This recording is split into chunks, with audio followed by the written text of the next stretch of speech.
പയ്യന്നൂരിലെ V Kunhikrishnan MLA അനുകൂലി T പുരുഷോത്തമന്റെ ചെമ്മീൻ കൃഷിയുടെ ഷെഡിന് തീയിട്ടു. പയ്യന്നൂരിൽ party വിട്ട വി കുഞ്ഞികൃഷ്ണൻ MLA അനുകൂലിയായ മുൻ CPM നേതാവ് ടി പുരുഷോത്തമന്റെ ചെമ്മീൻ കൃഷി നടത്തുന്ന സ്ഥലത്തെ ഷെഡിന് തീയിട്ടു. ചെമ്മീൻ കൃഷിക്ക് വേണ്ട സാമഗ്രികൾ സൂക്ഷിക്കുന്ന ഷെഡിനാണ് തീയിട്ടത്. പയ്യന്നൂരിലെ കണ്ടങ്കാളിയിലാണ് സംഭവം. നേരത്തെ നിയമസഭാ തെരഞ്ഞെടുപ്പ് സമയത്ത് പുരുഷോത്തമന്റെ വീട് ആക്രമിച്ച് കാറിന് തീയിട്ടിരുന്നു.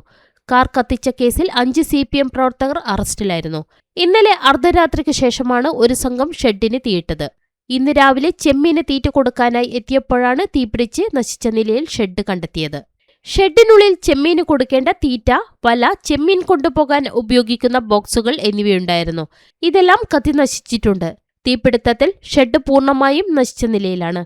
തീറ്റകളും പൈപ്പുകളും ട്രേകളും പൂർണ്ണമായും കത്തി ഉരുകിപ്പോയി. ഷെഡിലെ കട്ടിലും ജനലും ഒക്കെ കാണാനില്ല. എല്ലാം തകർന്ന നിലയിലാണ്. വാതിലടക്കം കത്തിച്ചാമ്പലായിട്ടുണ്ട്.